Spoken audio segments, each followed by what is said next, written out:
Welcome in, everybody, to the Flagship Podcast. I am Chip Brown, Horns 24/7. Sorry, I'm in a little bit of an echo chamber here. Along with Eric Henry, my esteemed colleague and proud Tampa Catholic graduate. We are, full disclosure, T-minus 8 days to Christmas. But more importantly, just 4 days from kickoff between the Texas Longhorns and the Clemson Tigers in the Longhorns' first ever home college football playoff game, Saturday, 3 o'clock at Darrell K. Royal Texas Memorial Stadium. And Eric, after talking to Drew Martin, the senior associate executive athletic director at Texas, just know that he's in charge of like game day and like important stuff to fans, like game day. This will be a true home game for Texas. Everything that you've come to expect as a Texas fan, Bevo Boulevard, Smokies Midway, Longhorn City Limits, all of that is happening. And I know people have been reading about, having to water things down because it's a playoff game. No, the only thing Texas has to do is play an intro video for Clemson minutes before kickoff so that at least Clemson is acknowledged as a playoff team. Of course, they beat SMU in the ACC championship to get into the tournament. They had to win that game. They did on a 56-yard walk-off field goal, Eric, by a field goal kicker who's been up and down this year, but nailed the 56-yarder for the game winner. So Clemson comes in. They are a 12-point underdog to the Longhorns, Eric, and Clemson's defense is pretty darn good. So's Cade Klubnik. There's a lot of storylines to get into, Eric, but your initial thoughts on this matchup. Well, first off, Chip, as always, it's a pleasure to join you, and I feel like I should join you in the smooth jazz tone that you're talking in. I can tell Chip is in a different venue than he's normally in, so he's not sort of projecting the way that Chip Brown typically would. I feel like I'm getting a nightside radio DJ vibes from Chip Brown. Nevertheless, Delilah. Exactly. Nevertheless, always a pleasure to hop on with you, Chip, and do the Flagship Podcast. I want to quickly touch on what you opened before I get to Clemson. I won't belabor this point too long, but I think it's going to be interesting, Chip, going forward, this being the first year of, the 12-team playoff. And just this as, I don't want to say a trial run, but I do think they may make some adjustments. We've, heard, adjustments as far as, the seedings and the rankings. I don't know, Chip. It could just be me, but something doesn't sit with me well about making the college football playoff and it essentially being a different format based on where you're seated, right? So you tell me I make the playoff and then I've got to play when in essence it's a road game. I understand that, the home site, the game is going to be at the home side of the higher ranked opponent. That you certainly get, you understand. And you want to at least honor the higher ranked team in that sense if they get to stay home. But something, and I'm not talking about the pregame stuff outside, BO Boulevard, that stuff is great, right? Like the fans deserve all that. If it's going to be a home game, that's fine. I don't know, Chip. I could be quabbling. This could be semantics because there's probably no way to dull 100,000 people, right? Like regardless of whether it's the music or it's, whatever it may be, there's no way, I guess, in this current format or structure to not make it, or let me rephrase that. There's no way to make it as neutral side as possible, right? And I guess in that sense, you got to kind of lean into it. But there's something that kind of rubs me the wrong way about, the playoff. And it's like, it's one thing if it's going to be uniform all the way across, right, Chip? And it's going to be like an NFL playoff where you go to the next round and then all of a sudden, okay, you're playing at Arizona State, right? Like that's one thing. But for this first round to be, and it isn't just Texas, all the first round sides are facing that. I don't know, something about that doesn't sit well. So I'll give you a chance to respond, unless you want me to just roll right into Clemson. No, go ahead. Go ahead into Clemson because I think we'll certainly next week have a full recap of what the atmosphere was like and just how amped, because it's a sellout. The student tickets, they're on vacation, for Christmas break, I should say.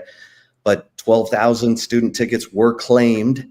So we'll see. There were 23,000 Texas students have what they call the big ticket, which allows them to draw for the 12,000 student seats at each home game. And there were 12,000 student tickets drawn. So it should be a full stadium for this one, Eric. Yeah, and I'm more than sure there are 12,000 kids in the Central Texas area who will make it. So I have no reason to believe that won't be 12,000, rocking Longhorn student fans there. In relation to Clemson, yeah, you talked about it, Chip. I mean, this is a really interesting matchup. As we're here recording this, full disclosure, on Tuesday, where I land on this, and we'll dive into this over the next, 45, 50 minutes or so, but I land on this being a game that Texas should win, and I believe Texas will win, but I do believe there is a path for Clemson to hang around.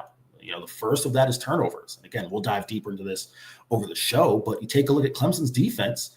Their scoring defense, I believe, is ranked 44th in the nation, if memory serves me correct. So a top 50 scoring defense, certainly not Texas level, but a more than formidable defense on their end, but they force a lot of turnovers. And Chip, this is, as well as anybody. When you force 25 turnovers, that's not a fluky thing. That's not like, all right, we've forced, 6 against one bad quarterback and so on and so forth. When you start getting to the 20s and turnovers in 12, 13, including the ACC championship game, that's roughly 2 per game, right? So that is, hey, we coach it, we preach it. Steve Sarkisian talked about that during his Monday presser. So there's the first thing there. The second thing, of course, and I know you've written about this a little bit, is Clemson's pass rush. Their front four. Steve Sarkisian, very complimentary of Clemson's pass rush. The matchup I'm looking at, TJ Parker versus Kelvin Banks. Kelvin Banks, of course, one of the top tackles in all the nation, but it remains to see what he looks like coming off that ankle injury. We had a chance, a very brief window at DKR Texas Memorial Stadium to check out practice there, which is expected. I say that in joking, but it because it was a college football playoff game, they had to open up a little something for the media, but we knew it wasn't going to be 45 minutes. So it was that take off the 4. So from what we were able to see, Kelvin Banks was working with the first team, didn't walk with a limp, appeared to be fine. So that's a matchup to keep an eye on, because Chip, in Texas's losses this year, one of the major factors has been 13 sacks from a Georgia defense. So there's that. And just playing smart football, not having some of the pre-snap penalties we talked about, being efficient, having some success in the high red. That's certainly an area there that Texas is going to have to be better at than they were against Georgia. So a lot to dive into this matchup, Chip, because, again, it's one that, I'm not going to bury the lead here. I think Texas wins. But if there are versions of Texas that we've seen this year that rear its ugly head, this game could be interesting. Yeah, it feels like the betting public is all over Texas, obviously, because this line opened as Texas by 11.5. It's gone to 12 now. And as you pointed out, Eric, I mean, TJ Parker, the sophomore end for Clemson, 11 sacks, 19 tackles for loss, 6 forced fumbles. So this guy's a wrecking machine. He wears number 3 for Clemson. You want to keep your eye on him because he's by far the most disruptive of the defensive line for Clemson. But they do penetrate gaps like Georgia. They don't try and hold up, the offensive linemen and then shed to make a tackle. They're getting into gaps and trying to penetrate to disrupt.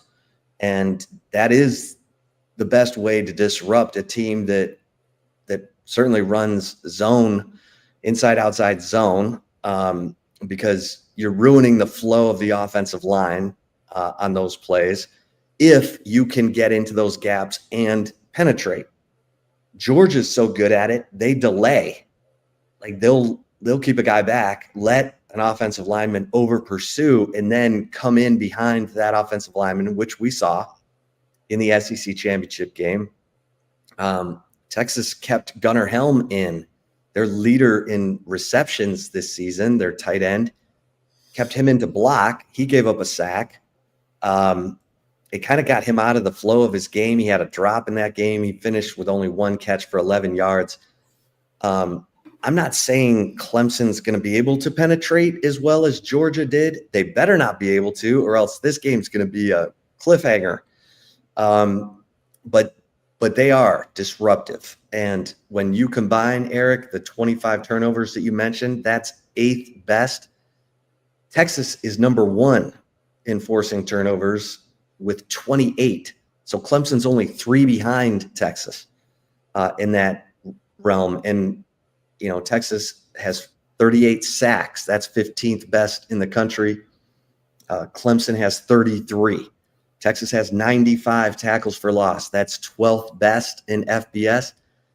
And Clemson has 90. So we're talking about a defense that's pretty darn solid. And they've got guys in the back end. Even with Andrew Makuba transferring to Texas, they still have guys in the back end of their defense who are, you know, ball hawks and disruptive. So that's clearly the marquee matchup of this game, because I do think that Clemson comes into this game banged up at running back. So Phil Maffa is their 1,000-yard rusher, but he's been playing through a shoulder injury the last several games. Maybe he's been able to rest it and he's closer to, I don't know what percentage, but a higher percentage of health than he was in the ACC championship game, because Clemson also lost their backup running back in the ACC championship game. So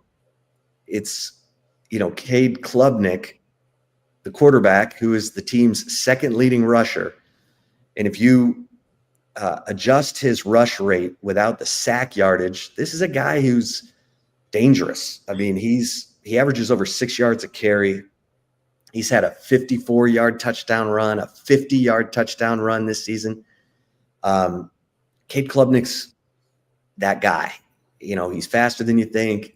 But if you talk to Michael Taff, his former teammate at Westlake, he said he's the most competitive guy he's ever played with. You know how those guys are, Eric. They're the dog with the bone. They're going to go down.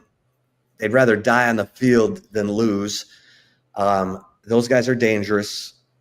And Texas's defense, which has been excellent at containing mobile quarterbacks and quarterbacks like Cade Klubnik, I'm going to give the Texas defense the edge there, but Klubnik he's not to be taken lightly. Yeah, Chip, I'm going to work in reverse here and just kind of bookend some of those thoughts there on Clemson's defense. You talked about the fact that even with Andrew Makuba leaving, Clemson still has talented secondary. Yeah, look no further. Avion Terrell, R.J. Mickens, Ashton Hampton, all amongst the highest graded players Pro Football Focus on their defense. And you take a look at their numbers, Chip. You know, again, very respectable. It's one of those things, you know, I said they were ranked 44th in points per game. It's 43rd. So forgive me there. I'm off by 1. But nevertheless, you take a look at some of their numbers. You know, they allowed 364 yards of total offense, $150 on the ground, 214 through the air. Chip, those are numbers, as crazy as it may sound, those are numbers at the beginning of the year when we were speculating about this Texas defense. We would have taken that. $150 might have been a little high on the ground. Maybe, you know, we've taken it, you know, about 15, 20 yards shy of that, you know, fewer than that. But 214 compared to what Texas's secondary was last year, that's a number you would have taken. It's a number I think a lot of Texas fans would have taken. So again, while they're not, you know, a lights out defense, they certainly are a very talented defense in their own regard. Another quick note on TJ Parker, 6 forced fumbles. So that's a guy, when you say having a nose for the football, they practice this, right? That's another reason you don't want to let him near Quinn Ewers, because clearly he's a guy who, when he gets to you, he's looking to, you know, not just bring down your quarterback, but get the ball in his hands as well. To talk about your point with Cade Klubnik, Chip, I mean, it's one of those things where I feel like at times, I don't know if you get this, fans, I think their eyes kind of glaze over a little bit when we say, those super competitors, right? Because I think it falls into two camps. Some people think, all right, they play football. Of course, they're super competitors. And then some people think, all right, well, super competitor, what does that mean in terms of talent? Look no further than the Vanderbilt game, right? Now, again, Texas certainly contributed to Vanderbilt hanging around in that game for a myriad of reasons. But if you have a guy on the other side of the ball who just refuses to let his team die, right? Chip, what you and I are talking about, or I'll say what you're talking about, is the difference between if a game is, I'm just going to throw out a hypothetical, 27-17, third quarter, heading to the fourth, right? That game can go one of two ways. It can be, oh man, this team's clearly better. They're at the time, Texas is number one, number two in the nation, clearly better. We're just going to fade away. Or it's that guy who's going to say, listen, I don't care what that score says. I'm going to, like you said, going to die on the sword and keep fighting. It's those types of things that, in conjunction with Texas doing things to leave you around, that make games dangerous, right? And listen, no disrespect to Diego, Cade Klubnik is no Diego Pavia. Cade Klubnik is Diego Pavia's heart with much more talent. And I hope Diego doesn't take offense if he hears that. But, I mean, let's just call a spade, right? So, but we're not just talking about some team mascot guy or someone who's just a rah-rah. It's a real deal. You don't think for him coming back to Austin, he's going to want to show out in front of the hometown crowd? So, yeah, I mean, certainly someone that you have to account for. And I really like the point you made talking about his sack-adjusted rushing yards, right? I'll save my tangent for why the NCAA is still counting sack yards. I don't quite understand that. But nevertheless, you're talking about someone who's a dynamic athlete as a runner, right? He's not just, I think you can kind of look at that number of 400 and something yards and think, all right, he's 4 yards at a time, 5 yards at a time. No, as you said, very capable of ripping off big runs and making explosive plays in the run game. I do think, Chip, and it's why I focused, during player availability to ask a lot of the guys about Phil Maffa. I do think Phil Maffa serves a very crucial part in that run game. He's not just all right, well, the quarterback is the staple of our run game, and we have a running back who can take some carries off of the workload. No, Phil Maffa, big back, 6'1", 215, 220 pounds, 1,000-yard rusher, has been consistent throughout his entire career. He's someone who I think, and has had big games this year, as a matter of fact. So he's someone whose availability you'll definitely want to keep an eye on, because I think, again, if Clemson's going to have a chance, they're going to need to come in at full strength. Yeah, and he's similar to a Trevor Etienne, to a Nate Frazier. Strong, but has the giddy up to run away from you. I'm not trying to overcook Clemson here, because I do think, again, the Texas defense, with the way that they've contained mobile quarterbacks, I think there's a big check mark, not a small check mark, a big check mark for the Texas defense against the Clemson offense. But I think, Eric, you're bringing up the Vanderbilt game is a good example. Texas, Quinn throws an early interception in that game. It leads to a quick touchdown for Vanderbilt. Then Texas scores 3 straight touchdowns. They lead 21-7 at halftime. They've got the game in control. But then mistakes, penalties allow Vanderbilt to hang around in that game, and suddenly it's 27-24, and Vanderbilt's trying an onside kick to make some magic happen. You got to put teams away, Eric, and that leads me to this topic that unfortunately has reared its head again for the Texas offense. They're not finishing drives with touchdowns. Texas's last 20 red zone trips, only 10 touchdowns. Probably the most frustrating example was the third quarter of the A&M game, when Texas had the ball for 12 plus minutes of the 15. Dominated. 2 long, 23 plays of drive, no points. A&M outscores Texas 7-0 in the third quarter. Because Texas turns it over twice in the red zone, including a 93-yard interception return for a touchdown. And then against Georgia, we know way too many field goals, not enough touchdowns, despite dominating the first half from a yardage standpoint, 250, 260 yards to 54. So, Eric, that's the big concern. A lot of Texas fans already commenting, even on this in our comments here, Quinn's last stand and Quinn's, got to take care of the football. Obviously, Texas needs to take care of the football because they've turned it over 7 times in their last 3 games. 4 of those were fumbles, one by Jaden Blue, one by Jarek Gibson.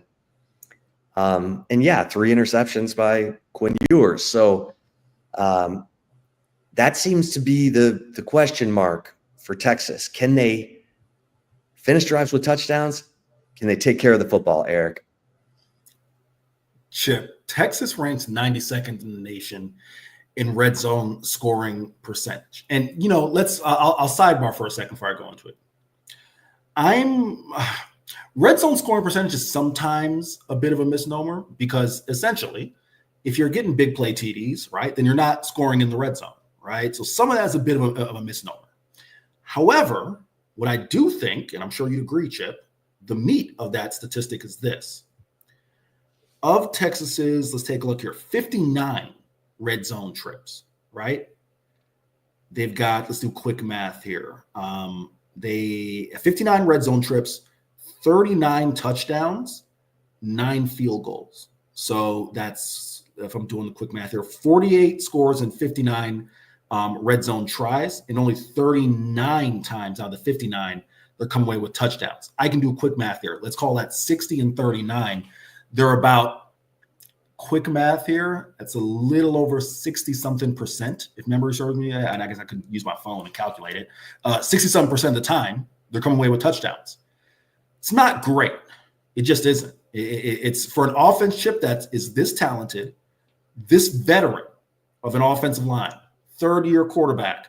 Isaiah Bond is a veteran. Matt Golden's played a lot of football. Silas Bolden's played a lot of football. Gunnar Helms played a lot of football.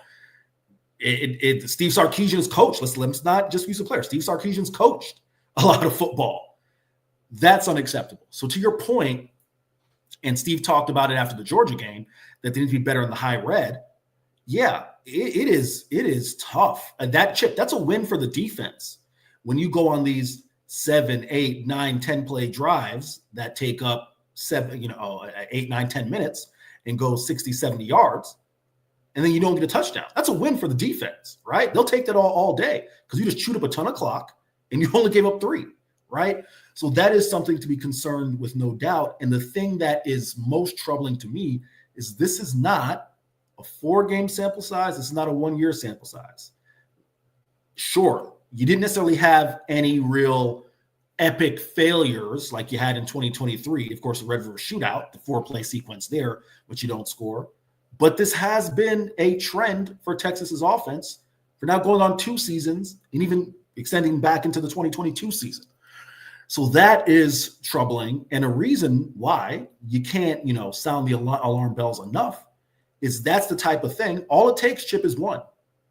All it takes is one of those drives where Clemson's defense is able to hold Texas to 3 and they turn around and get 7. That can make a difference in a game. If you don't believe me, look no further than the Georgia game last year, a couple weeks ago, right? How many times did Texas have to settle for 3 and eventually, like you said, keep chopping wood, and Georgia found a way to break through, and they found that touchdown drive, and they walked away with a victory. So again, listen, I'm not going to bury the lead, like I said. I think Texas wins this game, but these are things that have to be addressed, or else they could lose. Yeah, and Isaiah Bond, his ankle injury, we haven't seen Bond really just be the dynamic playmaker. I want to say since the Georgia game in October. It's been a minute. And he wasn't at practice on Monday, Eric. Look, they've got playmakers. Give me more Silas Bolden. I thought what he did in the SEC championship game, they needed more of. He caught that crossing route, almost got his head taken off, bounced right up, had the big punt return. And so, if you need a speed guy, he's a speed guy. But DeAndre Moore's a speed guy. Matt Golden's a speed guy. I mean, they've got weapons. Gunnar Helm, one of the best tight ends in the country. To your point, Eric, this Texas offense needs to get its mojo back. And it starts up front. What Georgia was able to do was be incredibly disruptive right up the middle of the offensive line. Jake Majors said it. He said, we got to execute better. Period. That's what happened to our running game in the Georgia game. So this will be a good test for Texas. And obviously it's a winner take all test because now it's lose or go home. This is what Texas has been working for all year. They're now in a 4-game, countdown to try to win a national championship. And so you would expect, and Steve Sarkisian went out of his way to rest these players, gave them, basically 2 days off after the SEC championship game, said they had a lift on the Wednesday following that SEC championship game. Then they went at it pretty hard on Thursday and Friday, but then he gave them Saturday and Sunday off. And now they're obviously in game week, but the players sounded like they appreciated that rest, like they understand now it's go time. And so let's see what this offense looks like, because we know this Texas defense is going to come up with some turnovers. They're going to make some big plays, probably, some big third and ones, fourth and ones. And heck, people were screaming for Jalen Gilbo to get the block on the tight end on Jahdae Barron's interception with 2 minutes and 30 seconds left in that SEC championship game, because it might have been a pick six, Eric. Now the fans are to the point where, hey, the defense needs to score. It's done everything else. This reminds me of the Ravens in 2000. Didn't the offense fail to score a touchdown in like 5 games that season? But yeah, I mean, it's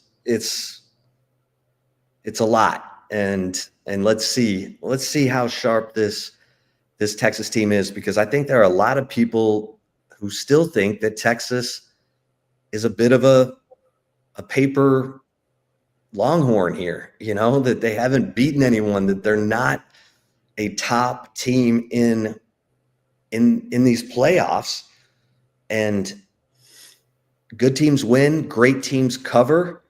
They were doing that the first 5 games of the season, and then it's been more of a struggle. So let's see if they can, get back to finishing drives with touchdowns and looking like the Texas team that was so explosive through the first half of the season, Eric. Chip, I'm going to bring up this comment because I think it plays really well into the points you were making. Richard Fisk says, what are y'all talking about? Oh, excuse me. What y'all are not realizing, it's playoffs. They'll raise the bar. Texas is going to blow out Clemson. Okay. Hey, listen, Chip and I would love to believe that. Even though we have no rooting interest, would love to believe that that's the case. I'll say this, and then I would love Chip's thoughts, but this is all I got to say, Richard. And I say this respectfully. This isn't the NBA. This isn't, an 82-game season. This isn't the Golden State Warriors or the Cleveland Cavaliers or Miami Heat who've won championships and can just turn it on. This is college football. And quite frankly, Texas has had 13 games to show us that they're going to just turn something on, right? And they've had moments, Chip, with no doubt they've had moments. Offense looks great against Florida. Offense looked, great at times against Michigan and some of the early non-conference opponents, and had some moments against SEC play. But I think it's a little unfair, Richard, to say that this team is all of a sudden just going to suddenly kick into a gear and raise the bar.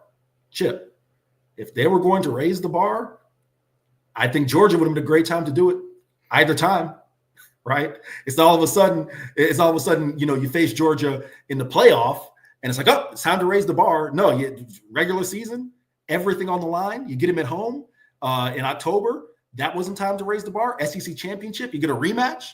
That wasn't time to raise the bar. So I'm not bashing you, Richard, but I would respectfully disagree. But Chip, I would love your thoughts. I kind of get the feeling that Richard is not alone in terms of Longhorn Nation in that feeling.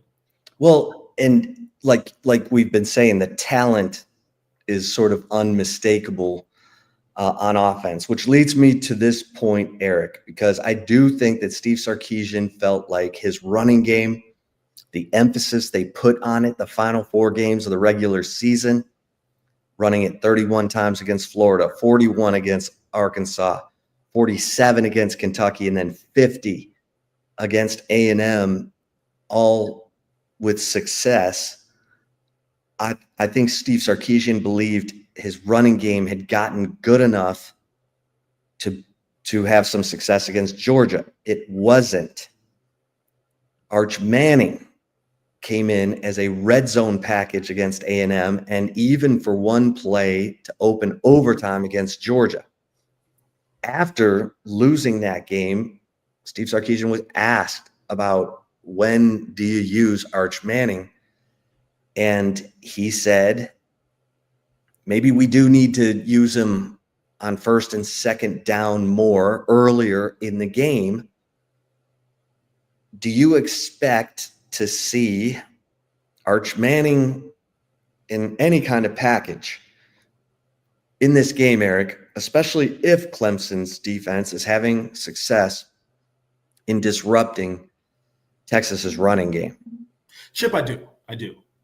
Because this is a playoff format, the playoffs, there's no time for hurt feelings in my mind.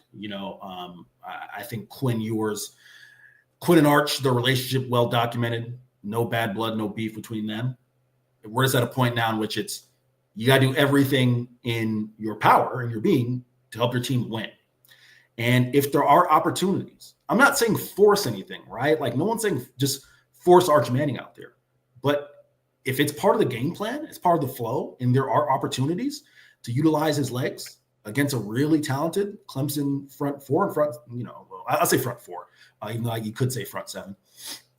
I would say so. Why not give them a different look? Again, when I say not force it, I mean, we're not talking about, if Quinn is in rhythm and you're doing the offense is in rhythm and things are moving all right, then all of a sudden you feel obligated. We got to get Arch in because we prepped it. No, that's what I'm talking about. But situationally, and this is where, Chip, Arch Manning can become Alex Orji, right? Which is, and for all the audience may not remember, I'm talking about Michigan's backup quarterback at the time, who was like, when he came in, it was very clear there wasn't no pass option, right? Like, it was clear what he was coming in to do. Third down, short yardage. I don't think Arch Manning can become that, because then it becomes predictable. But yeah, if there's opportunities on early downs, if there's opportunities in short yardage, why not? I think, again, this is the playoffs. There's no time for hurt feelings. You got to do whatever you got to do to get yourself a win, whether that's this week and moving forward. Yeah. All kinds of distractions last week with the portal opening. Players, agents are working it. All kinds of, rumors swirling around certain Texas players in terms of their agents maybe trying to get them other opportunity. But I think Steve Sarkisian had a good message to his players.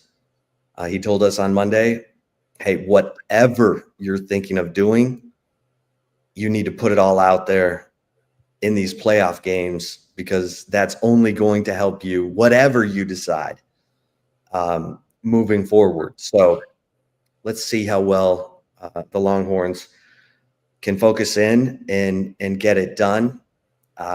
Real quickly on Quinn Ewers, Eric, because we did get a chance to talk to him on Monday, and he, got a lot of questions about his time, at Texas, these 3 years, and and you wrote about Quinn, so I want to give you a chance to weigh in on what you picked up from him heading into this, into this postseason college football playoff opportunity. Chip, it's much of the same, and I've talked about this on the show. I'm not someone who likes to psychoanalyze, players or coaches, but I've asked Quinn a variation of the question he was asked on Monday, which is, are you able to enjoy this? How you kind of look back on your time at Texas? Are you able to enjoy in the moment, or is it something you got kind of enjoy on the back end? He's been asked if he feels, early in the season, if he feels respected by the fans, appreciated by the fans. And Quinn always kind of takes this, it's a kind of a sheepish smile, and then sticks to his line, which is, hey, I know I've enjoyed it. You can't get too sucked into the noise. Got to be in the present. It's been fun for sure.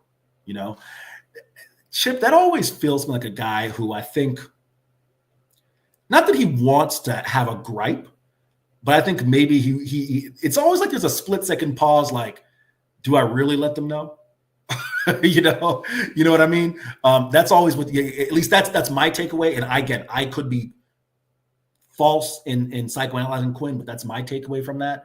But in terms of just, the questions about the future and whatnot, I think that stuff is real, Chip, because you asked what I believe was either the final question or the penultimate question to Quinn. He kind of worded it, but the phrasing was, in essence, asking, how much do you kind of lean on your faith? How much you kind of use your faith to kind of help you through all of this? And I think that's very real about Quinn, right? I think it's, Quinn is 21. He's born in March of 2003, if memory serves me correct. So he's 21. It's easy for a 21-year-old kid to get wrapped up in social media and all the noise and all the talk. And I do think he hears. I mean, he's not, he doesn't just go into a cave after games, right? He hears those things. But I do think that the leaning on his faith is real. I do think, leaning on kind of his circle, whether it be his parents and Steve Sarkisian and others, is real. And I do think that Quinn also was cognizant, Chip, to spin this forward in terms of the game, that, he can more or less, I don't want to say quiet all of the speculation, but the speculation will take care of itself if Quinn puts forth 3 or more really good performances in college football playoff. That will take care of itself.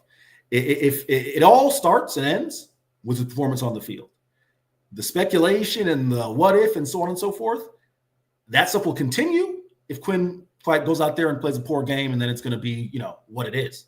Quinn goes out there and plays like the dude who played, Big 12 title game in Oklahoma State. That'll take care of itself too, because his NFL future, he'll be right back as far as those draft boards and climbing in that regard. So that's kind of the feeling I got from Quinn. I don't know if you saw it differently. I don't know if I'll let you kind of opine, of course, the question you asked in regards to his faith, but I don't know if you see it the same way I do when Quinn kind of takes that pause, whatever he's asked, about feeling appreciated or the legacy or so on and so forth. Because that's kind of my read on Quinn, that it's like, I could go here and maybe be reveal a little something, but what's the point? I just, he's in here and now, and that's what it is. And then he kind of stays along those lines, Chip. Yeah. He's been an interesting study because he just stays so even keel, which I think is to his benefit. Yeah. When things are choppy in a game. Even when he got benched against Georgia, he came back out in the third quarter, goes 7 of 10 passing, 2 touchdowns, gets Texas back into that game.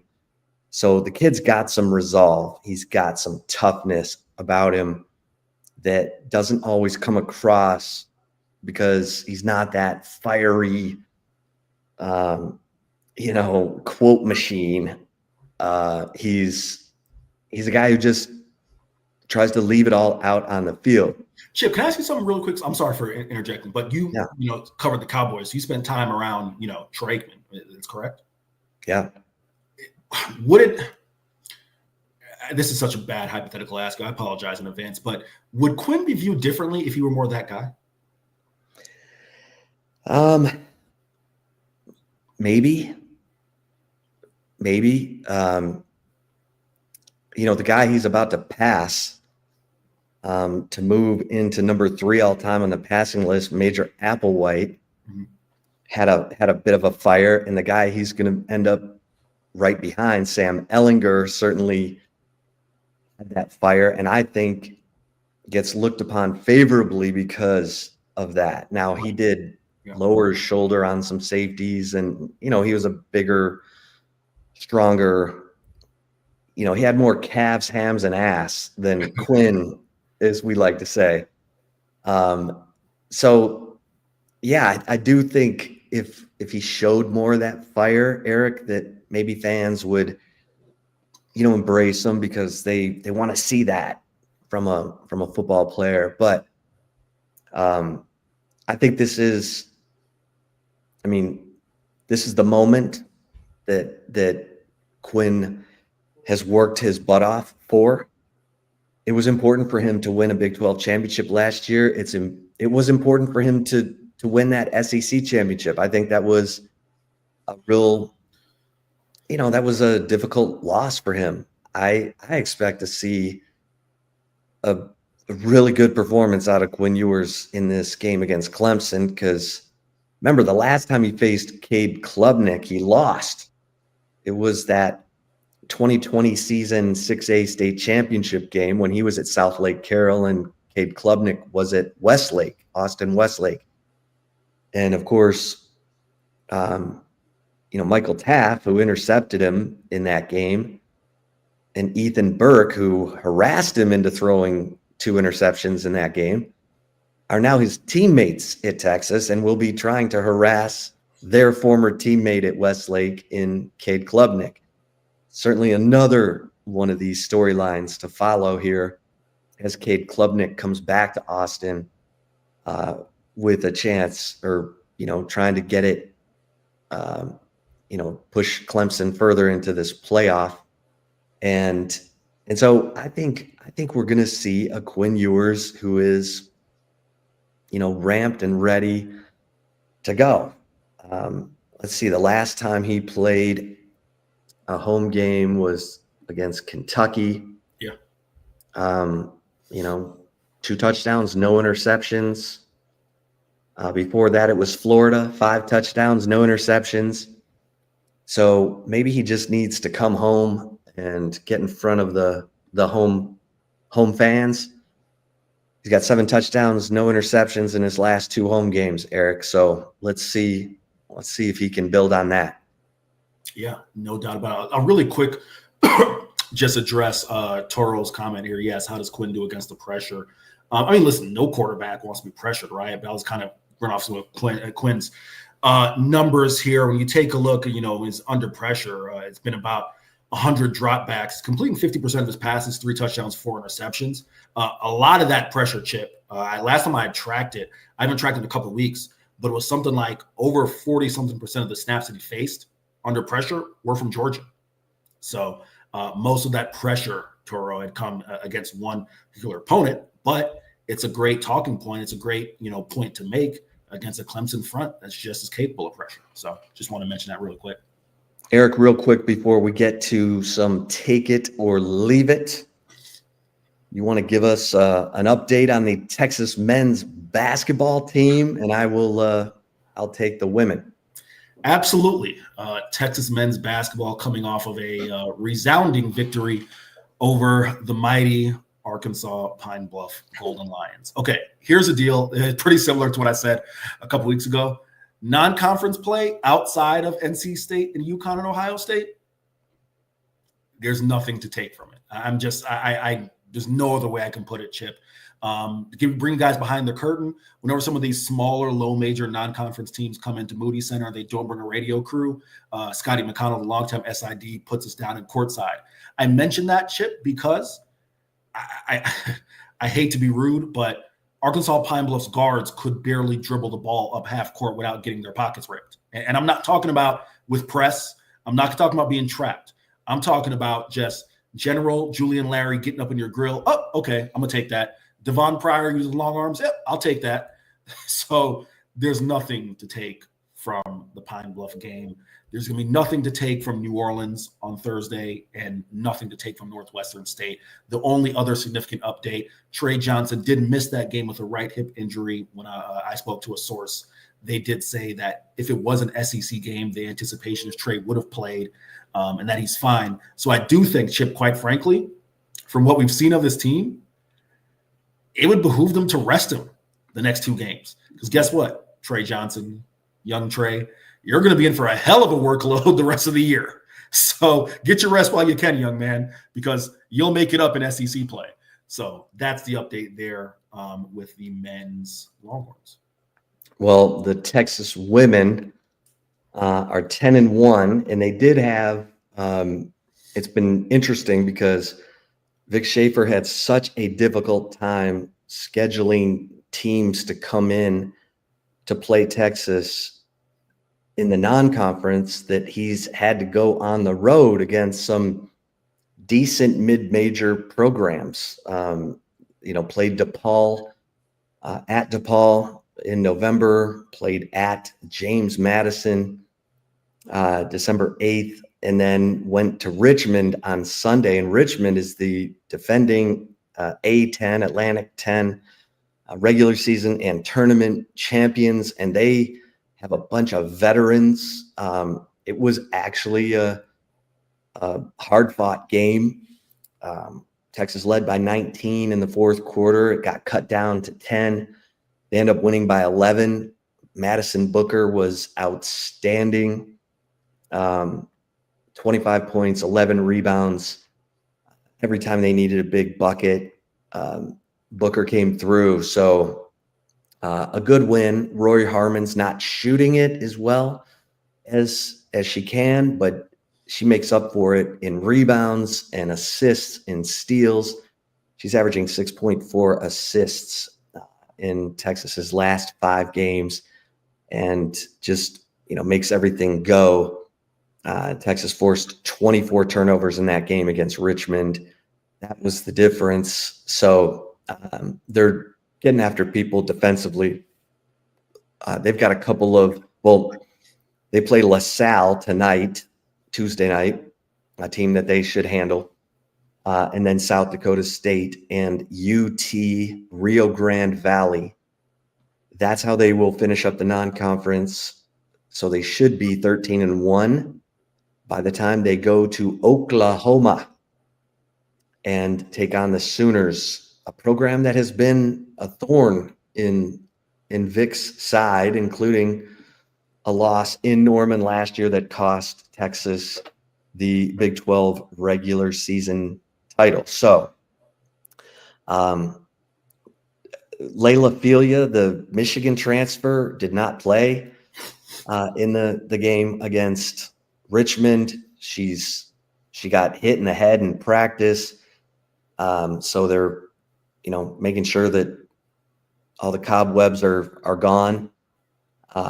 She's really yet to kind of get settled into this season. She had eye surgery in the off season, and it's just not kind of gone as smoothly as expected. But Jakalenga Mwenentanda's playing really well in her, off the bench minutes, and you're getting really good play too from Justice Carlton, and she's showing signs of stepping right in and, being an impact player on top of all the experience, Shea Holly, Rory Harmon, Madison Booker, Taylor Jones, and Aaliyah Moore that Texas brings back. And of course they added 6'6" Kyla Oldacre, who's just been a defensive presence down low for the Texas women. So there you have it.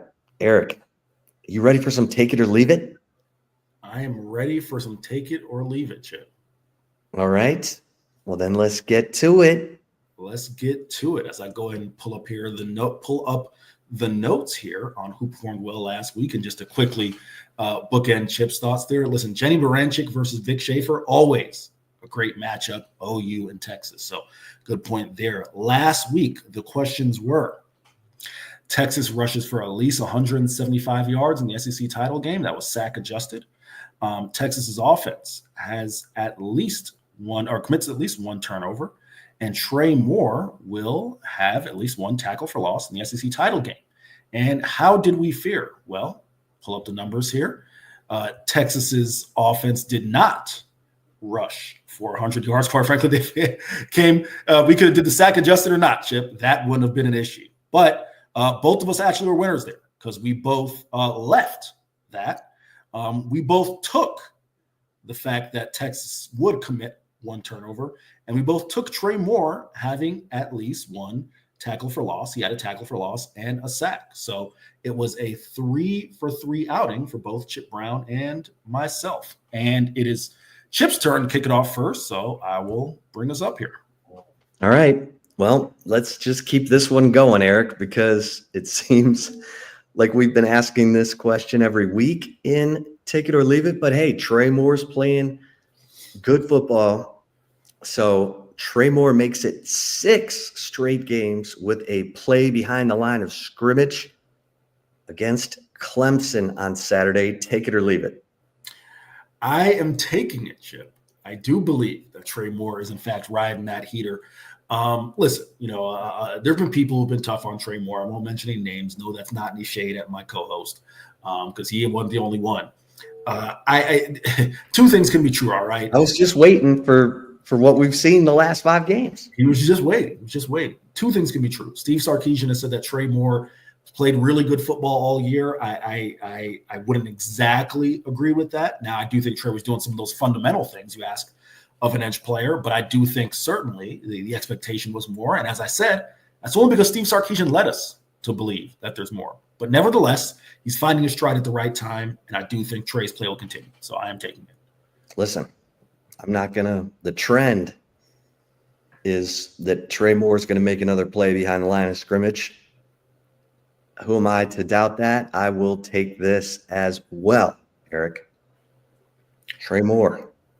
And they're big plays. He's the one who knocked Carson Beck maybe out of the playoffs with his strip sack on the final play of the first half of the SEC title game. So Trey Moore's not messing around. He's putting people on IR, Eric.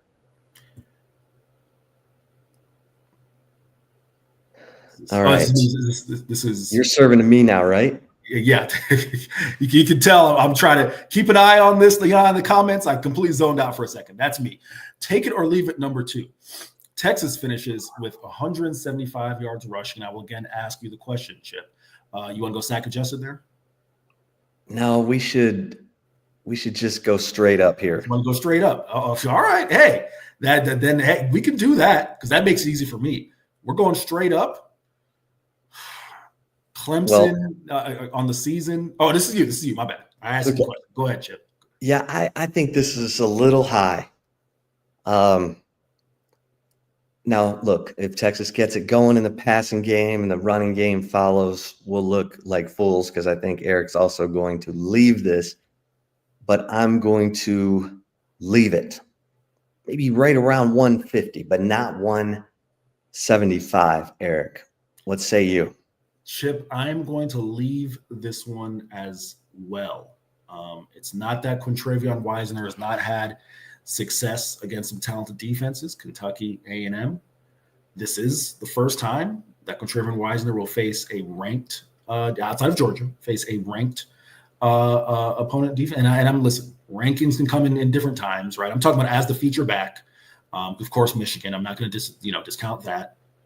But this is a formidable defense. And I think $175, especially if we're not going sack adjusted, I think that's just a little much to ask. So I'm going to align with Chip Brown here and leave this one. All right, Eric. And finally, Quinn Ewers, we just mentioned, 7 touchdowns, no interceptions in his last 2 home games. Quinn Ewers goes without a turnover. No turnovers from Quinn Ewers against Clemson. Take it or leave it. I'll be honest, Chip, this is not necessarily one that I believe in, but I can't keep playing defense for you forever because the season could end tomorrow. And we're, you know what I mean? And we're still a very tight margin. Clemson's defense, as I led in the show, When you force that many turnovers, it's legit. It is not fluky. It's not, we just, picked on a couple of bad teams. They're forcing an average of 2 per game. But like I said, season could end Saturday, and I got to find a way to break from the trend. And I have a feeling that Chip is going to leave this, so I'm going to take it. Okay. That is interesting. So, Quinn Ewers goes without a turnover against Clemson. Clemson, they've been ball hawking. I think Quinn turns it over once. Texas wins the game. So I will leave this, Eric, as you anticipated. Okay. All right, there you have it. I think Eric and I both feel like Texas should win this game. The Texas defense has been amazing. Who knows? Maybe the Texas defense puts some points on the board in this game. Or my man Silas Bolden finally breaks one in the punt return game. We should mention, as we did before, if it comes down to a field goal, Clemson's kicker, real quick, Nolan Hauser, is 17 of 23 this season. That's 73.9%. 1 of 4 on field goals between 40 and 49 yards. 6 of 7 on field goals, 30 to 39 yards. But 2 of 2 on field goals, 50 plus, including the 56-yarder, longest in school history to beat SMU in the ACC championship game. So both teams would be white-knuckling it if their kicker had to go out there. Now, remember, Bert Auburn, 4 of 4 on field goals to tie or take the lead in the final 2 minutes of a game in his time at Texas. So there you have it. And their punter, Aiden Swanson, averaging 41.5 yards per punt. So not crazy. Michael Kern averaging right at 40 yards per punt. All right, Eric. Good stuff today, my man. Thanks to everybody for tuning in to this episode of the Flagship Podcast previewing Texas Clemson in the college football playoff Saturday at 3 o'clock on TNT, 3 o'clock Central Time on TNT. Please like and subscribe to Horns 24/7 YouTube channel. That's how we grow. And feel free to leave us a 5-star rating wherever you listen to your podcasts. And listen, all kinds of stuff going on in terms of the transfer portal, recruiting. So get over to horns247.com and take advantage of our 50% off, 50% off annual membership going on right now. Just go to horns247.com, become an annual member. That way you'll get VIP access to all the team sites on the preeminent 24/7 sports network. We will do it again next week. We're going to have to try and squeeze it in like on Christmas Eve. Well, we'll find time. We'll do it. We'll do it. So we're not going to say Merry Christmas yet, although we kind of just did. Thanks, everybody, for listening. Until next time, we'll see you over at horns247.com. Stay safe and keep the faith.